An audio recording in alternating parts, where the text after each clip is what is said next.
안녕하세요. 불꽃 싸다구입니다. 구독, 좋아요, 알람 설정까지 부탁드리겠습니다. 그럼 오늘의 사연 바로 시작하겠습니다.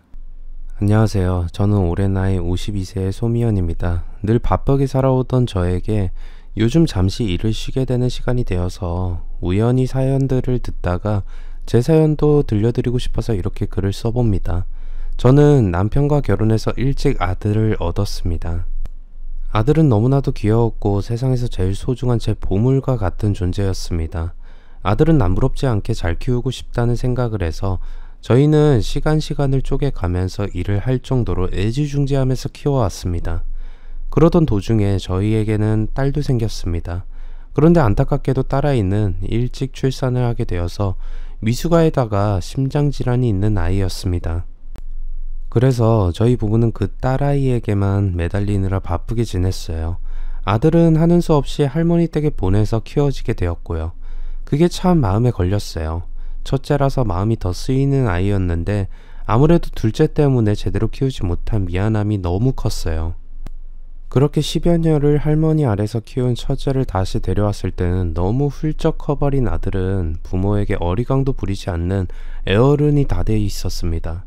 둘째는 다행히 수술을 잘 이겨내고 다시 건강을 되찾았지만 저희의 걱정은 둘째에게 가 있었죠. 눈치도 늘어버린 첫째는 저희의 그런 걱정을 알아서 그런지 둘째를 살뜰하게 챙기는 모습을 보였습니다. 미안하고 고마운 마음이 너무 많이 들었지만 그때는 금전적인 상황이 매우 좋지 않았던 터라 아이들을 신경 쓸 틈이 없었어요. 둘째 치료하느라 늘어난 빚을 갚아야 했기 때문에 정말 많은 일을 할 수밖에 없었거든요. 매일 밤에 들어와서 보면 애들은 이미 둘이서 밥을 먹고서 잠이 들어 있었어요. 아이들의 잠든 모습을 볼 때면 눈물밖에 나질 않았습니다. 아이들을 잘 키워보겠다고 했는데 아이들을 방치하면서 키우고 있는 건 아닌가 하는 생각이 들었어요. 둘째 아이가 살아주기만을 바란다는 생각으로 그렇게 달려왔고 이제야 아이들의 건강을 되찾았지만 이후에는 금전적인 어려움 때문에 너무 힘드니 삶이 참 팍팍하다고 여겨졌습니다.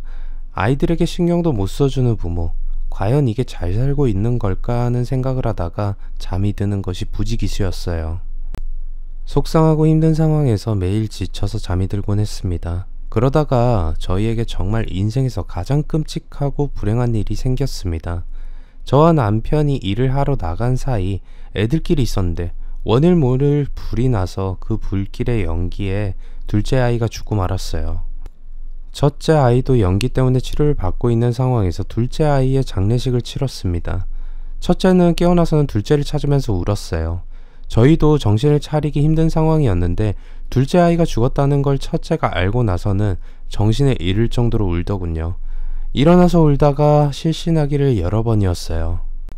어린애가 자기 동생을 살리겠다고 많이 노력을 했는데 그 동생이 자기 때문에 죽었다는 생각을 했는지 한동안은 실어증에 걸려서 말조차 못하고 학교도 못 가며 집에 틀어박혀만 있었습니다. 그런 아이에게 저희는 애써 밝은 모습을 보였어요. 마음은 천갈래 만갈래 찢어져 나가는 듯 했지만 우리가 노력해야지만 이 아이를 살릴 수 있다는 생각으로 싫다는 아이를 데리고 여기저기 다니면서 아이를 치료하기 위해서 애썼어요. 저희의 노력을 알아서인지 아이도 1년 정도 지나자 다시 말도 하고 밝은 모습이 조금씩 보이기 시작했습니다. 그제서야 저희도 마음 안을 꽉 막고 있던 숨통이 확 트이는 것 같았어요. 그때부터는 정말 첫째만 바라보면서 살아왔어요. 물론 떠난 둘째 생각에 아이를 다시 가져볼까 생각도 했지만 자식은 천운이라서 그런지 생기지 않더군요. 그냥 첫째를 온 힘을 다해 기르는 게 저희의 운명이다 싶었습니다. 아이도 저희의 마음을 알고 있는지 저희의 노력을 생각하면서 이겨내려는 노력을 많이 했습니다. 아이가 한동안 학교도 못 가서 따라잡지 못할 것 같았지만 아이는 다시 열심히 하기 시작해서 곧잘 학교 수업도 따라잡았어요. 남들보다 1년은 넘게 쉬어서 1살 어린 친구들과 공부하기 시작했지만 그래도 잘 맞춰서 공부하는 걸 보니 기특해서 눈물이 다 났습니다. 물론 아이를 보면서 먼저 간 둘째 생각이 너무 많이 났지만 그래도 어떻게 하겠어요. 산 사람은 살아야 한다는 생각으로 어떻게든 둘째 생각을 지우고 첫째 아이에게만 집중하려고 노력을 많이 했습니다. 아이는 열심히 공부해서 명문대에 들어가게 되었습니다. 유학을 가고 싶어 했지만 집안 형편이 그러지 못하다는 것을 알았기에 아이는 유학을 안 가도 괜찮다며 오히려 저희를 위로하는 아이였어요. 때로는 그렇게 어른을 너무 먼저 생각하는 아이가 돼버린 것 같아서 저희의 죄가 너무 많은가 싶기도 했습니다. 이후에는 아이에게 집중하기 위해서 대학교 근처로 아예 이사까지 가서 아이의 대학을 뒷바라지 해주기 시작했어요. 다른 애들은 매일 술 먹고 늦게 들어오는 게 일인 것 같았지만 저희 아들은 절대 그런 모습을 보이지 않았습니다. 그러다가 한 번은 아이의 일기장을 본 적이 있었는데 그런 말이 써 있더라고요. 내 동생 대신에 내가 더 열심히 살아야 한다. 나는 그 아이에게 너무 미안하다. 라는 말이 써 있었어요. 어린 나이에 꿈도 꾸고 행복해도 모자랄 나이인데도 불구하고 늘 그런 마음을 품고 있다는 게 제가 아이에게 아픔만 준 것 같아서 속상한 마음이 가득했습니다. 그런 아들이라서 그런지 저는 늘 더 마음이 쓰였고 아들도 그걸 알아서 그런지 엇나간 적 없이 늘 잘 사는 모습을 보여줬어요. 그런 아들이 제 생의 의미라고 해도 다름이 없었습니다. 아들은 유난히 일에만 빠져 지내기도 해서 걱정도 많이 했어요. 남들보다 더 빠르게 성공해서 부모님을 행복하게 해주겠다는 말을 하는 아들을 보면서 그냥 조금은 더 쉬어도 되고 조금은 더 행복해져도 된다고 말을 해주었지만 아들은 부모님이 행복한 것이 자기의 행복이라고 말하는 착한 아들이었습니다. 마냥 좋은 일만 있었으면 좋겠는데 아들이 승진하던 날 남편이 귀갓길에 쓰러졌다는 연락을 받았어요. 집에서 아들 승진 파티를 준비하고 있던 저와 아들은 남편이 응급실로 실려갔다는 소식에 병원으로 달려갔어요. 다행히 병원에서 빠르게 대처를 했기에 생명에 큰 지장은 없었어요. 하지만 남편은 이렇게 되고 나니 제일 걸리는 게 아들이라면서 아들에게 일찍 결혼해서 너도 행복하게 지내는 모습을 꼭 보고 싶다고 말을 했어요. 아빠의 소원이 그렇다면 저도 노력해 볼게요. 그래, 나도 이제 네가 고생하는 것보다는 좀 더 행복하게 살길 바랄 뿐이야. 우리가 행복하려면 네가 행복했으면 좋겠다. 아들은 자기도 생각이 있긴 했었는지 수줍은 미소를 보였습니다. 아들은 이전에는 매일 일 때문에 바쁜 것 같더니 아빠의 말을 듣고는 조금씩 마음이 여유로워졌는지 주말에는 멋도 내면서 밖에 나가는 일도 종종 있었습니다. 그런 모습을 보니 제 나이에 맞게 행복하게 보내는 것 같아서 아이를 보면서 저도 행복한 마음을 느꼈습니다. 그렇게 몇 달이 흘렀는지 모르겠어요. 제 아들은 부쩍 살도 찌고 기분이 좋아 보였습니다. 엄마, 아빠, 저 소개시켜 드릴 사람이 있어요. 제가 결혼하고 싶은 사람이에요. 공부만 잘하는 줄 알았던 아들은 아빠의 바램처럼 좋은 여자를 만나서 결혼하고 싶다고 저희 앞에서 말을 했어요. 남편은 기분이 많이 좋았는지 분위기 있는 곳에서 맛있는 것을 사줄 테니 밖에서 얼굴을 보자고 했습니다. 아이가 데려온 여자애는 참 곱게 생겼어요. 참 예쁘다고 제가 말을 했더니 아들은 신기한 걸 보여주겠다며 사진 한 장을 꺼내어 보여주었습니다. 저는 그 사진을 보고 놀랐어요. 그 여자의 어린 시절 사진이었는데 저희 둘째 아이의 얼굴이랑 꼭 닮았더군요. 그래서 놀라서 어떻게 이럴 수가 있냐고 했더니 아들도 자기도 신기했다며 말을 했습니다. 죽은 사람 닮았다고 해서 아들 여자친구가 불편해할까봐 싶어 했는데 전혀 신경 쓰지 않고 닮은 걸 보니 우리는 가족이 될 운명이었던 것 같다며 좋아하는 모습에 닮으면 잘 산다고 했다며 우리 아들하고 결혼해서 행복하게 살았으면 좋겠다는 생각을 하게 되었습니다. 아들은 결혼 준비를 하면서 행복해 보였어요. 다른 사람들은 흔히 결혼 준비하면서 피 터지게 싸운다는 말을 하곤 하던데 제 아들은 여자친구에게 다 맞춰주고 함께 해주니 여자친구 입장에선 쓸데없는 싸움이 없어서 좋다고 하더라고요. 그런 모습을 보니 결혼해서도 잘 살게 될 것 같은 마음에 왠지 모르게 뿌듯하면서도 아들이 한 가정의 가장이 되는 것을 생각하니 감동의 눈물이 날 것 같았습니다. 하지만 결혼 준비를 하면서 뭔가 이상한 것을 느낀 것은 아들이 아니라 저였어요. 예비 며느리가 될 아이의 집과 상견례를 해야 하는데 자꾸 상견례를 미루더라고요. 결혼은 이미 결정해서 준비는 착착 진행되고 있었는데 막상 그쪽 집과 상견례를 해야 되는데 상견례를 못하니 제 입장에서는 마음이 조마조마했던 거였죠. 그러다가 결혼을 한 달 남겨두고서야 상견례를 했는데 사돈 양반들은 왠지 모르게 어색한 느낌이 있었습니다. 자리가 불편해서 그런가 싶어서 저도 말이 없어지더군요. 그래서 아들에게 한번 물어봤어요. 네 여자친구 부모님은 언제 처음 뵈었니? 저도 상견례 하면서 처음 뵀어요. 왜요? 아들은 제 질문에 대해서 이상함을 느꼈는지 저에게 물었지만 괜히 좋은 일에 초치는 거 아닌가 싶어서 그냥 아니라고 생각하고 속으로 고민을 했어요. 보통 상견례 전 만나 뵙곤 할 텐데 상견례 때 부모님을 처음 본 게 마음에 좀 걸리더군요. 하지만 이내 그게 뭐가 대수냐는 생각이 들긴 했습니다.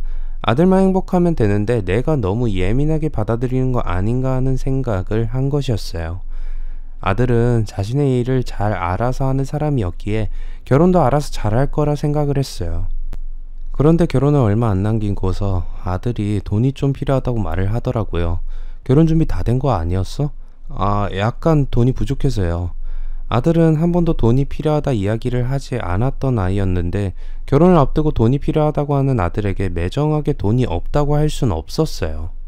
형편이 넉넉한 건 아니었기에 그래도 아들이 필요하다는 돈을 꼭 주고 싶어서 이 집 저 집 다니면서 돈을 좀 융통해달라 했어요. 결혼식에서 축의금이 좀 들어오면 어느 정도 갖고 또 일해서 꾸준히 갚으면 되겠지 하는 생각을 잠시나마 했던 것 같아요. 아들에게 돈을 마련해주고 나니 왠지 모를 뿌듯함이 밀려오기도 했네요. 결혼 준비하면서 아들은 뭔가 말 못하고 힘들어 보이는 것 같긴 했는데 그래도 결혼하고 나서의 일에 대해서 꿈꾸는 것을 보면서 왠지 잘 해나가리라 생각이 들었습니다. 결혼하고 나서 아들은 집에는 자주 안 오더라고요. 약간 서운한 마음도 들었어요. 아들의 얼굴을 조금이라도 더 보고 싶은 게 부모의 마음일 건데 아들이 오지 않는데 오라고 하면 며느리가 불편해할까봐 그렇게 말도 못하겠더라고요. 명절이 다가오는데도 온다 간다 말도 없는 아들네에게 연락을 했습니다. 아들은 며느리가 아프다면서 이번 명절에 못 갈 것 같다고 했어요. 결혼하고 얼굴도 한번 못 봤는데 그래도 명절인데 식사라도 같이 하는 거 어떠니? 아들은 곤란해 하더라고요. 그래서 더 말은 못하고 그럼 다음에 보자며 말을 아꼈어요. 정말 아파서 그런 건지 오고 싶지 않은 건지는 알 수 없었지만 아들이 곤란한 건 싫었거든요. 명절이 되어서 조촐하게 식사를 하려고 하는데 그때 아들이 왔어요. 아들 못 온다더니 웬일이야? 너무 반가운 마음에 먹던 수저까지 들고서는 아들에게 갔습니다. 아들은 며느리랑 못 와서 죄송하다며 며느리는 집에서 쉬고 있다고 했어요. 둘째와 닮은 얼굴이었기에 자주 보고 싶은 마음이 있었는데 사람 마음이 다 같지는 않은 것 같았어요. 저야 아들 얼굴이 더 보고 싶었기에 아들을 보니까 서운했던 마음이 싹 사라지긴 했었어요. 아들과 여러 가지 이야기를 나누고 있는데 아들은 결혼하고 나서 살이 찐 게 아니라 조금 빠지긴 했었어요. 새아가는 잘 지내지? 아프다니 걱정이다. 예, 잘 지내요. 웃으면서 말하는 아들을 보니 그래도 안심이 됐어요. 결혼하고 서로 맞춰가느라 힘들 텐데 잘 살고 있는 것만으로도 만족을 해야겠다 생각을 했어요. 아들은 행복하긴 한지 연신 며느리 이야기를 많이 하더라고요. 뭐 부모 입장에서는 자식이 잘만 행복하게 살면 그걸로 된 거다 싶은 게 부모 마음인 것 같았어요.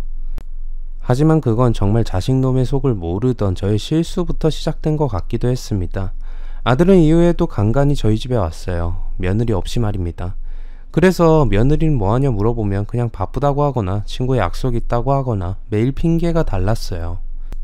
그냥 시댁에 오기 싫은가 보다 싶기도 했는데 아들은 뭔가 말하려다 말고 또 하려다 말고 하는 눈치를 보였어요. 그래서 아들이 4번째인가 찾아온 날 제가 먼저 물었습니다. 너 뭔가 하고 싶은 말 있는 거니? 그럼 어서 해라. 이 애미 속이 탄다. 혹시라도 뭐 안 좋은 일일까 싶기도 하고 걱정도 많이 돼서 물어봤는데 아들은 아니라고만 하고 저는 안절부절 못하는 아들이 안쓰럽기만 했던 거였어요. 고민 끝에 입을 연 아들은 저에게 돈이 좀 있냐고 했어요. 빌려주면 갚겠다고 말입니다. 저는 빌려주는 게 아니라 있는 건 너에게 다 줄 수도 있지만 무슨 일 때문인지 알려주면 안 되겠냐고 말을 했어요. 아들은 일단 돈을 주면 그 다음에 이야기하겠다고 했고 저는 무슨 일인지 모르지만 너를 믿으니 주겠다고 했습니다. 아들은 제게 죄송하다면서 눈물까지 보였어요. 눈물까지 보이는 아들을 보니 뭔가 마음고생을 하고 있구나 하는 생각이 들었지만 그렇다고 물어볼 수 없는 노릇이어서 미안하기만 했습니다. 못난 어미를 두어서 돈이 필요한데도 말도 못하는 아들이라니 내가 못나서 아들에게 도움을 주지 못하나 하는 생각이 먼저 들었습니다. 하지만 아들은 이내 죄송하다는 말만 하고 갔어요. 솔직히 매일 아들에게 전화해서 물어보고 싶었지만 아들에게 물어볼 수가 없었어요. 아들이 먼저 말해주길 기다리는 수밖에 없었어요. 그렇게 기다리니 아들은 연락이 먼저 왔어요. 저에게 연락이 와서 따로 조용히 보자 했습니다. 무슨 일이야? 따로 보자고 말을 하다니. 아빠한테는 너무 죄송해서 더 말씀드리기가 어려워서. 왜, 무슨 일인데? 아들의 말을 듣자니 며느리가 원래부터 사치가 심한 아이였다고 하는 겁니다. 처음에는 아들도 몰랐으니 결혼을 하려고 했던 것인데 결혼할 때부터 그 사치가 드러나기 시작했던 거였어요. 반지도 비싼 거를 해달라고 했는데 아들 녀석이 돈이 없으니 나중에 해주겠다고 했는데 며칠 동안 잠수를 타고서 만나지를 않아서 저희에게 돈을 빌려서 반지를 했다는 거였습니다. 저는 놀랄 수밖에 없었어요. 아무리 그래도 그렇지 결혼이 무슨 애들 소꿉장난도 아니고 반지 하나 안 해준다고 잠수를 탄다고 하는 걸 보면 정신머리가 제대로 박힌 애는 아닌 것 같다는 생각이 들었습니다. 하지만 제가 화를 낸다고 해서 달라질 건 없었어요. 그래서 차근히 아들의 이야기를 들어보기로 했습니다. 결혼한 이후에도 아들놈이 벌어다주는 돈을 아들은 다 모으고 있는 줄 알았는데 알고 보니 그 돈을 다 몰래 써버리고 결혼식에서 받은 축의금도 통장에 넣어뒀는데 그것마저 유흥비용으로 썼다고 했어요. 유흥비용이라니 무슨 소리냐고 물어보니 술과 음주 가무를 즐기던 여자애였던 거였습니다. 아들은 그런 것도 모르고 매일 일찍 들어가야 한다고 하는 며느리를 보고는 상당히 조신한 여자애라고 생각을 했던 것 같았어요. 물론 조신한 여자친구들을 말한 것은 아니었지만 그렇다고 해서 그렇게 평소에 음주 가무만 즐기는 여자애를 좋아하게 되었을 거란 생각은 못했던 것 같았어요. 게다가 어렵사리 돈을 모았는데 그 돈마저 다 쓰고 부모님 앞에 손을 벌려야 한다는 것이 얼마나 마음이 신경을 쓰였을 것인지 알고 보니 제 마음이 다 쓰라렸더라고요. 그동안 말도 못하고 얼마나 힘들었어. 엄마에게라도 털어놓지 그랬어. 엄마도 힘들 텐데 내가 무슨 염치가 있어서 말을 해. 그래도 어디 말도 못하는데 이 엄마한테라도 말을 해야지. 아들은 미안함에 얼굴조차 들지 못하고 말을 못 이었어요. 엄마가 세아가한테 이야기 좀 해줄까? 기껏 한 결혼인데 마음고생하면 어떻게 해. 아들을 생각해서 말을 했지만 아들은 자기가 잘 해결해 보겠다고 했어요. 그렇지만 부모의 마음이라는 게 아들이 잘해보겠다고 해도 마음이 쓰이는 건 어쩔 수 없는 일인지 세아가에게 전화를 하게 되었습니다. 세아가 잘 지내니? 지난번에 몸이 아팠다고 들었는데 괜찮고? 몸이요? 저 몸 아픈 적 없었는데요? 거짓말이라고는 모르던 아들이 세아가가 아프다는 핑계를 대면서 세아가를 집에 못 데려오는 핑계를 댔던 거였어요.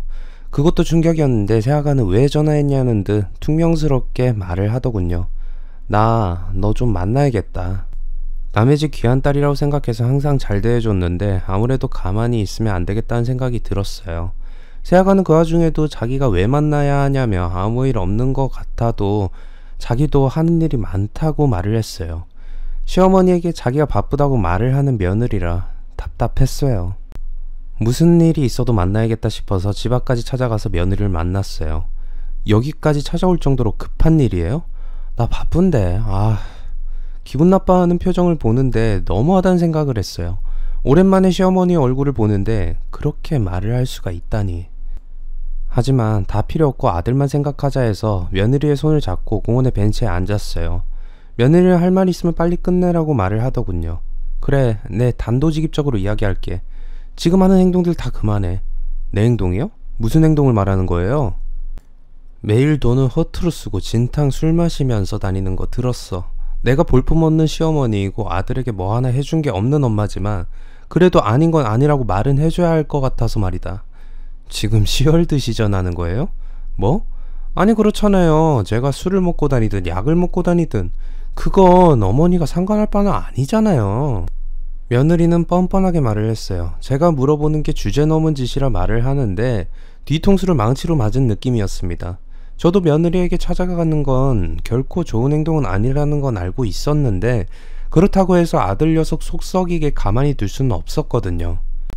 그랬는데 며느리는 저에게 못할 말 할 말을 다 하더군요. 저희 잘 사는 꼴 보고 싶으면 더 이상 뭐라고 하지 마세요.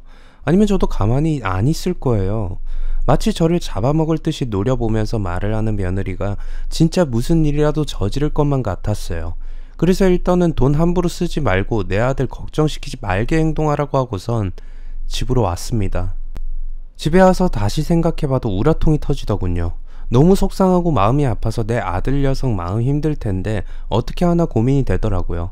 그런데 며칠 뒤 결국 일이 터졌습니다. 안부차 아들에게 연락을 했는데 아들이 상당히 힘들어 하더라고요. 무슨 일 있는 거니? 엄마 만나고 온 후로 히스테리를 많이 부리네요. 집에 있는 물건까지 가져다 팔면서 술을 마실 정도로 심각한 상태였어요. 그래서 저는 냉정하게 말했어요. 내가 볼 때는 네가 감당할 여자애가 아니다.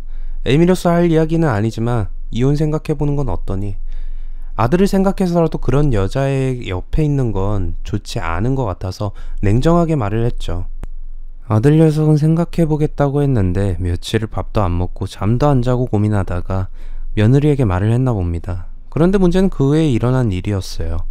아들이 새벽에 일어나서 씻으러 화장실에 들어갔는데 며느리가 목을 매달고 있었나 봐요.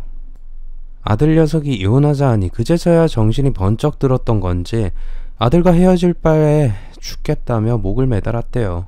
병원에서는 다행히 아무 일 없었다는 걸 보니 진짜 죽을 생각까지는 없었던 것 같은데 아들의 입장에서는 상당히 충격이 컸었나 봐요. 또 극단적인 선택을 하겠다고 생난리를 치는 며느리는 안정제를 먹고서야 조용해지기 일쑤였어요. 그런 며느리를 바라보는 아들의 마음은 오죽했겠어요. 며느리는 아들에게 자기를 한 번만 용서해주면 자기도 마음 잡고 잘 살 테니 다시는 이혼 이야기 안 하면 자기도 다시는 극단적인 선택을 하지 않겠다고 말을 했다고 해요. 그래서 아들은 결국 며느리를 다시 받아주기로 했어요. 며느리는 한동안은 잠잠했어요. 그렇게나 술 마시는 걸 좋아하고 클럽이다 뭐다 많이 다니곤 했는데 한동안은 조신한 며느리로 돌아왔어요. 매일 아들 녀석 밥도 차려주고 같이 즐거운 데이트를 하는 모습을 보니 왠지 모르게 제 마음도 찡한 느낌이 들더라고요. 아들 녀석도 며느리가 달라지니 한결 표정이 좋더군요. 저는 그런 며느리를 자랑하고 다녔어요. 요새 며느리가 내 아들에게 너무 잘한다고 말이에요. 그렇게 말하고 다니면 며느리가 더 잘할 거라고 생각을 했습니다.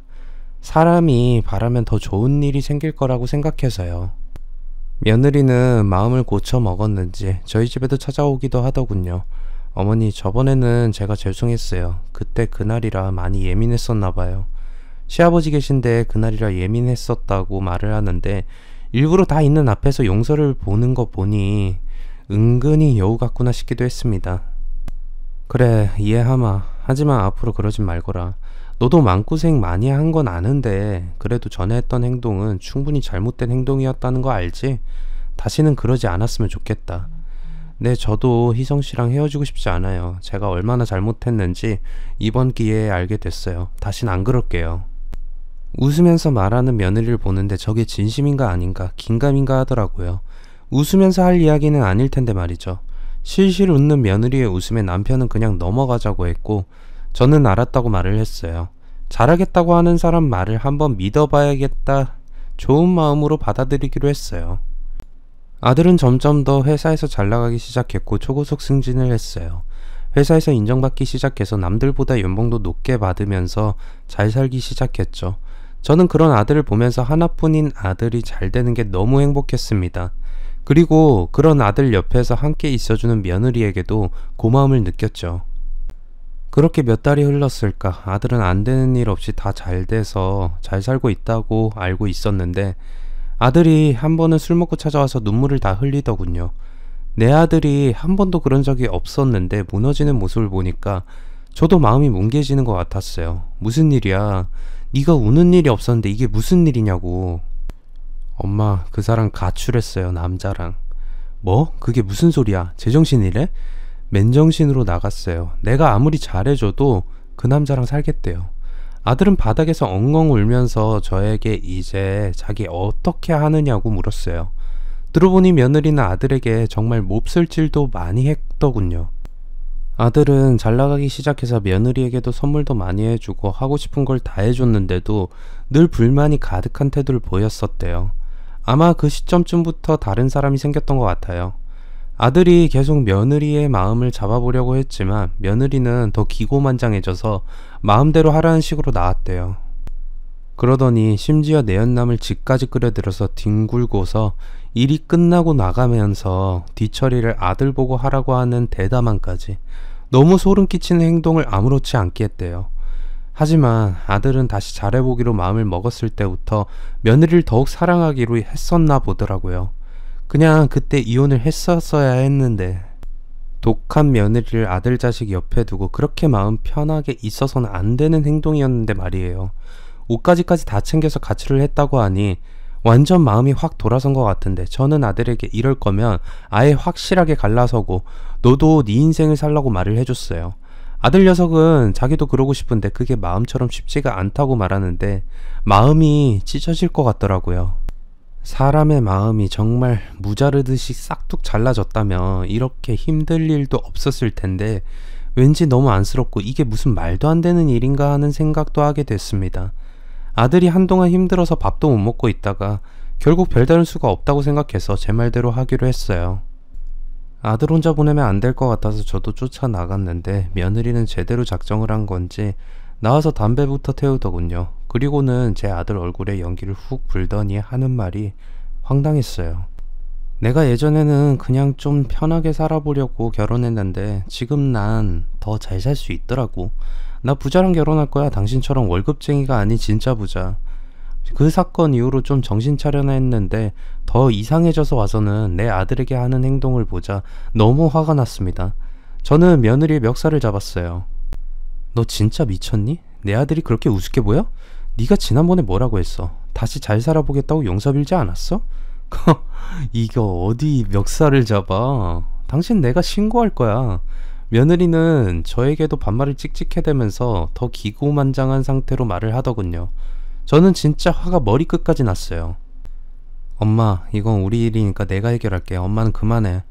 누가 보면 제 아들이 마마 보이고 제가 극성스러운 엄마라고 볼지 모르지만 아들놈이 며느리 좋아해서 말 한마디 제대로 못하고 절절 매는데 진짜 우라통이 터져 견딜 수가 없었습니다. 게다가 그 며느리는 아들 재산도 다 빼돌리고는 그제서야 이혼을 한다고 하니 그게 더 미쳐 날뛸 노릇이었어요. 아 진짜 재수가 없어서. 야, 니네 집안 왜 이따위냐? 사람 쿨하지 못하게 누굴 잡으려 들어. 나 이혼한다고 말했어. 위자료도 잘 챙겨놔. 뻔뻔한 며느리는 제 아들놈에게 위자료까지 말을 하더라고요. 내가 왜 너한테 위자료를 주니? 위자료는 잘못한 사람이 줘야 하는 거 아니야? 아들의 말에 며느리는 피식 웃으면서 자기가 너랑 살아준 것만으로도 감사해야 한다고 하면서 이혼의 사유는 만들어낼 수 있으면 다 만들어서 위자료를 뜯을 거라고 하더군요. 그럼 그동안 내 돈 빼돌린 거나 내놔. 네가 내 곁을 떠나는 거면 이제부터 나도 가만히 있을 수는 없으니 그 돈부터 가져와. 그래야 이혼해 줄 거야. 며느리는 이혼을 안 해준다는 말에 뜨끔하더군요. 그러더니 마음대로 하라고 하고서 가버렸어요. 그래서 저는 없는 돈에도 변호사를 구해서 이혼 소송을 하자고 아들에게 말했습니다. 아들은 그저 망연자실해서 아무것도 하기 싫다고 했지만 이대로 있으면 안 될 것 같다 생각이 들었기 때문이었어요. 길고 긴 시간들이었어요. 소송이라는 게 저는 빨리 끝날 줄 알았는데 생각보다 꽤 오랜 시간이 걸리더라고요. 아들도 많이 지쳤는지 그만하고 싶다고 했지만 며느리가 아들의 돈을 다 빼앗고서 다른 남자와 바람이 나서 잘 사는 꼴에 제 눈에는 피눈물이 나도 참을 수가 없었거든요. 결국 소송을 해서 제 아들이 이기게 되었어요. 덕분에 며느리가 몰래 가져갔던 돈의 일부는 찾을 수 있었습니다. 며느리는 두고 보자며 저주를 퍼붓고 가더군요. 하지만 저희는 차라리 그 며느리를 안 보는 게 훨씬 더 좋을 것 같다는 생각에 잊어버리기로 했어요. 아들 녀석은 집까지 정리하고 다시 들어와서 살면서 마음을 추스렸습니다. 얼마나 힘들었는지 살이 쪽 빠져서는 기운이 없어 했는데 몇 달이 지나고 나니 다시 정신을 차리고 뭐든 열심히 했던 아들의 모습으로 돌아갔어요. 아들은 지친 기색 없이 늘 밤낮으로 일을 하면서도 웃으면서 가족들과 함께하는 시간이 기쁘다고 했습니다. 그런 아들을 보니 안심을 했어요. 이제 많이 나아졌구나 싶기도 했고 그냥 나쁜 악몽에서 깨어난 것이다 라는 생각을 하도록 저도 도와줘야겠다 싶었습니다. 아들 녀석은 그렇게 다시 자신의 원래 자리로 돌아갔습니다. 그리고 새로운 여자친구도 만나더라고요. 며느리에게 상처를 입고 나서는 다시는 만나지 않을 거라고 생각했는데 생각보다 회복한 만큼 다른 사람에게 기대고 싶은 마음이 있었나 봐요. 자신이 바라봐주지 않아도 자기를 세세하게 챙기는 여자친구를 만나고서는 진짜 때깔부터 좋아지는 모습을 보이더라고요. 평소에는 말도 잘 안 하던 녀석이 여자친구가 사줬다며 선물을 자랑하기도 하고 옷도 멋있는 옷으로 사주기도 해서 정말 자기 또래처럼 보였어요. 이제야 우리 아들이 원래의 모습이 되나보다 싶은 마음이 들었어요. 한 번도 자기 모습 그대로 살아본 적 없던 아들을 자기 모습 그대로 살게 해주는 여자친구에게도 너무 고마웠죠. 게다가 그 여자애는 한 번도 결혼을 한 적 없는 미스였는데 내 아들이 이혼했다는 걸 알면서도 자기는 사람만 본다며 제 아들에게 한결같은 모습을 보였다고 해요.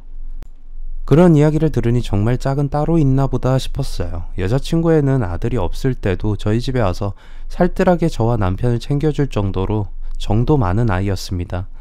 아들이 이혼을 하지 않았더라면 아마 제가 먼저 우리 아들과 결혼해달라고 했을 거예요. 하지만 여자친구 애가 너무 착한 아이이기에 더 잘 살아야 한다는 생각으로 우리 아들이 아닌 좋은 사람을 만나라고 하기도 했어요. 하지만 여자친구 애는 자기도 많은 사람 만나봤지만 제 아들보다 좋은 사람은 아직 만난 적이 없다면서 아들이 부족한 게 아니라 우린 조금 다른 인생을 살았던 거라고 말을 하는데 속도 진짜 깊은 애라는 걸 느끼게 되었어요. 그래서 저도 그 둘의 결혼을 축하해 주기로 마음을 먹었습니다. 아들도 처음에는 저와 같은 생각이었나 본데 여자친구가 자기의 선택이니 믿어보라는 말에 결혼도 생각하게 된 것 같았어요.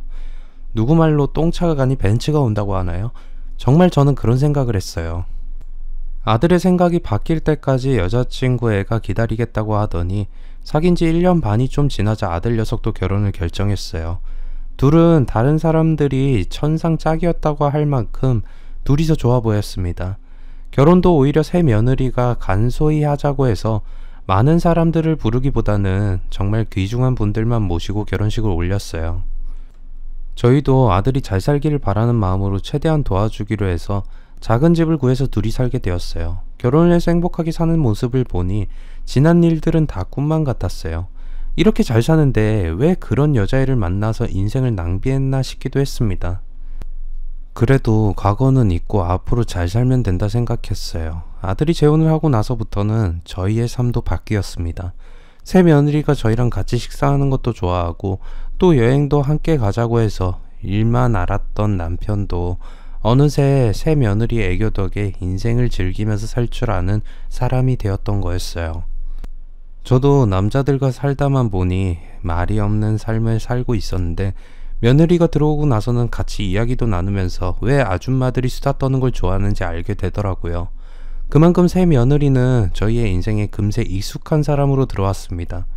그렇게 아이들이 금슬이 좋게 지내다 보니 결혼한 지도 1년이 안 돼서 아이가 생겼어요.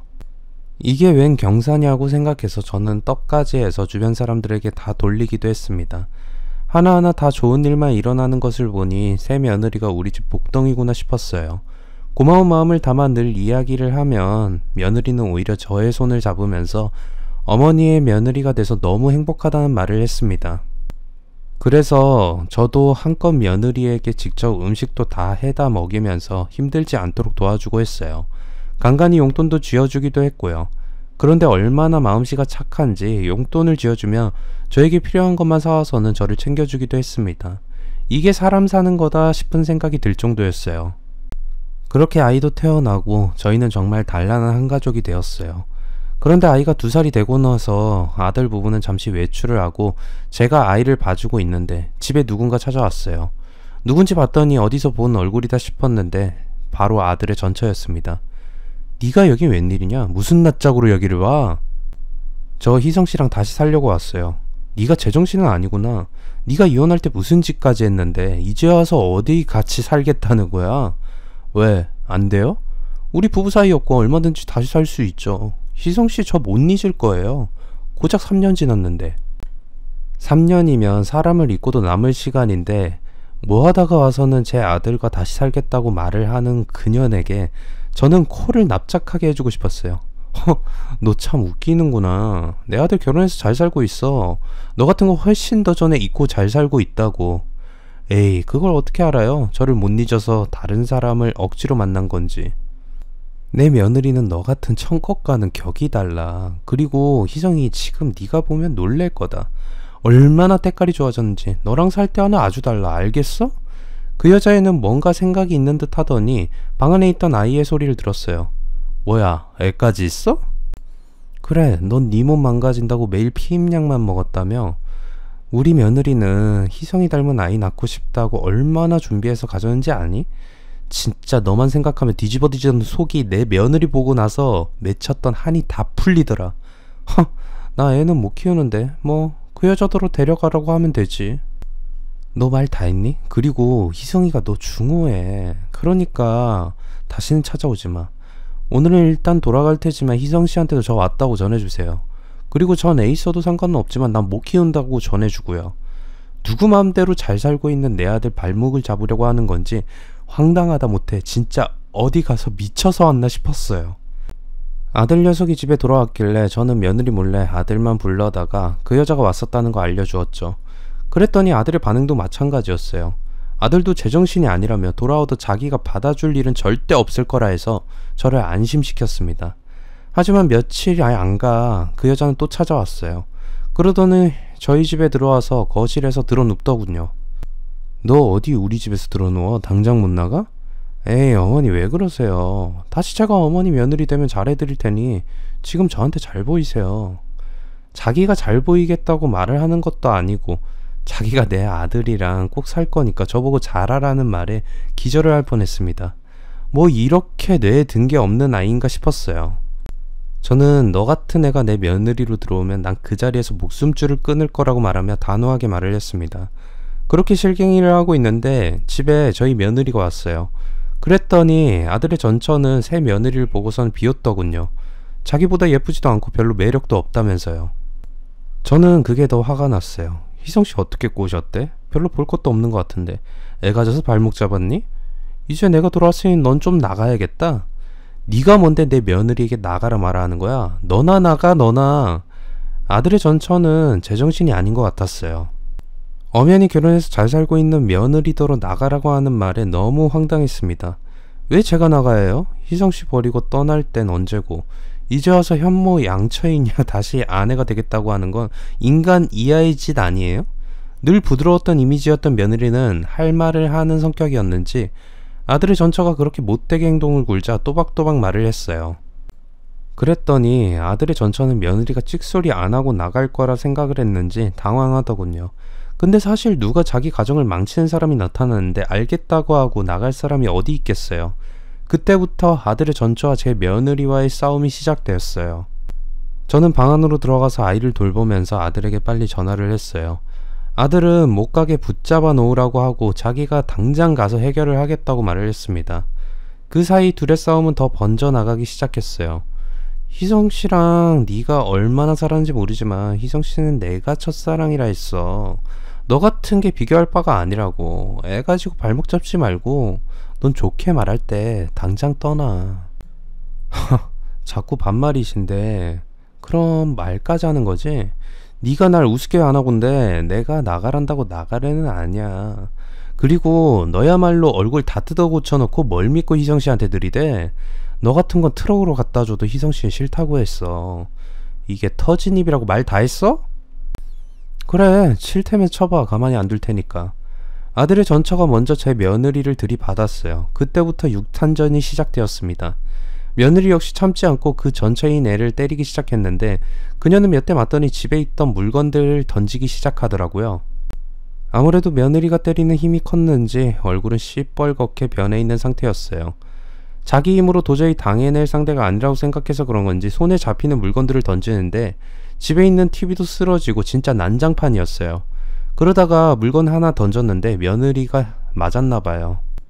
며느리 머리에서 피가 나기 시작했고 저는 부랴부랴 수건으로 며느리의 이마를 감싸주었어요. 네가 깡패야? 어디 사람을 패?